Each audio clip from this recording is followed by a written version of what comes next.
Sir Jackie ಗೆಟಪ್ಪಲ್ಲಿ ಬಂದಿದ್ದೀರಾ ಇವತ್ತು ಅಪ್ಪು ಸರ್ದು 51ನೇ ಹುಟ್ಟುಹಬ್ಬ ಏನು ಹೇಳಕ್ಕೆ ಇಷ್ಟಪಡ್ತೀರಾ? ತುಂಬಾ ಖುಷಿ ಆಗ್ತಾ ಇದೆ. ಅಪ್ಪು ಸರ್ನ ನೆನೆಸ್ಕೊಂಡು ದಿವಸ ಇಲ್ಲ. ಸೊ ಈ ಒಂದು ಗೆಟಪ್ ನನ್ನ ಜೀವನದಲ್ಲಿ ಯಾವತ್ತೂ ನಾನು ಮರೆಯೋಕ್ಕಾಗಲ್ಲ ಅಂತ ಒಂದು ಗೆಟಪ್ ಆಗ್ತಾ ಇದೆ. ಸೊ ಅಷ್ಟೊಂದು ಜನ ರೆಸ್ಪಾನ್ಸ್ ಕೊಡ್ತಾ ಇದ್ದಾರೆ, ತುಂಬ ಖುಷಿ ಆಗ್ತಾ ಇದೆ. ಅಪ್ಪು ಸರ್ ಜೈ ಹೇಳ್ಬೇಕು. ಓಕೆ, ಅಂದರೆ ಜಾಕಿ ಈ ಗೆಟಪ್ ಆಗೋಕ್ಕೆ ಏನು ಕಾರಣ ಅಂತ? ಸರ್ ಆ್ಯಕ್ಚುಲಿ ಸುಮಾರು ಗೆಟಪ್ ಹಾಕಿದ್ದಾರೆ, ಎಲ್ಲ ಒಂದಕ್ಕೊಂದು ವಿಭಿನ್ನವಾಗಿದೆ, ಎಲ್ಲದಕ್ಕಿಂತ ವಿಭಿನ್ನವಾಗಿದೆ. ನೀವು ಈ ಗೆಟಪ್ ಹಾಕೊಂಬರೋ ಕಾರಣ ಏನು ಸರ್? ಇದು ಮೊದಲನೇ ಪ್ರಯತ್ನ, ಇನ್ನೂ ಬೇಜಾನ್ ಗೆಟಪ್ ಹಾಕ್ತಿತ್ತು. ಓಕೆ, ಈಗ ಅಪ್ಪು ಸರ್ ಅಂದ್ರೆ ಎಷ್ಟು ಇಷ್ಟ ಅಂತ ನಿಮಗೆ? ಸರ್ ಅದು ಹೇಳೋಕ್ಕಾಗಲ್ಲ ಸರ್, ಅನ್ನ ತಿಂತಾ ಇದೀವಲ್ಲ, ಹೇಳೋಕ್ಕಾಗಲ್ಲ. ಯಾವ್ಯಾವ ಮೂವಿ ಈಗ ಆಕಾಶ್ ರಿಲೀಸ್ ಆಯಿತು, ನೆಕ್ಸ್ಟ್ ಲೆವೆಲ್ ಕ್ರೇಜ್ ಇತ್ತು, ಹೋಗಿದ್ರಾ ಅಂತ ಥಿಯೇಟ್ರ್ ಹತ್ರ?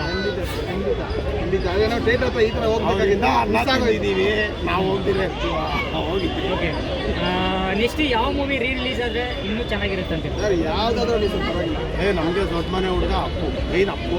ಯಾವುದಾದ್ರೂ ಪರವಾಗಿಲ್ಲ, ಫುಲ್ ಸಪೋರ್ಟ್. ಇಂಥ ಫಿಲಮೇ ಅಂಥ ಫಿಲಮ್ ಅಂತ ಏನಿಲ್ಲ. ಯಾವೊಂದು ಫಿಲಮ್ ಅವ್ರು ರಿಲೀಸ್ ಆದರೂ ಅದೇ ಸಪೋರ್ಟ್ ಇರುತ್ತೆ, ಅದೇ ಪ್ರೀತಿ ಇರುತ್ತೆ, ಅದೇ ವಿಶ್ವಾಸ ಎಲ್ಲ ಇರುತ್ತೆ ಸರ್, ಅಷ್ಟೇ. ನಿಮ್ಮ ಹೆಸರು ಸರ್? ಸಂಪತ್ ಅಂತ. ರಾಜ ಡೌಟೇ ಇಟ್ಕೋಬೇಡ, ದೀಪಾವಳಿ ಯಾರದೇ ಆಗಿರ್ಬೋದು, ಪಟಾಕಿ ಹಚ್ಚೋದು ನಾವಾಗಿರ್ಬೇಕು.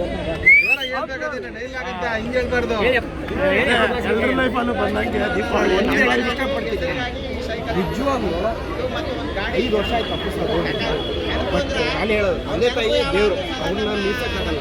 ಬಟ್ ಈ ಮನುಷ್ಯನ ನಿಜವಾಗ್ಲೂ ಇಷ್ಟು ಜನ ನೋಡಿದ್ರೆ 5 ವರ್ಷ ಆಗಿದೆ. ಬೇಜಾರು. ಬಟ್ ಅಪ್ಪು ಸರ್ ದಿನಾಗ್ಲೂ ನೆನೆಸ್ಕೊಳ್ತೀನಿ, ಯಾಕಂದ್ರೆ ಅವ್ರು ಬೆಳೆಯೋಕ್ಕಾಗಲ್ಲ. ಆಯಿತಾ, ವಿಶ್ವ ಅಭಿಮಾನ.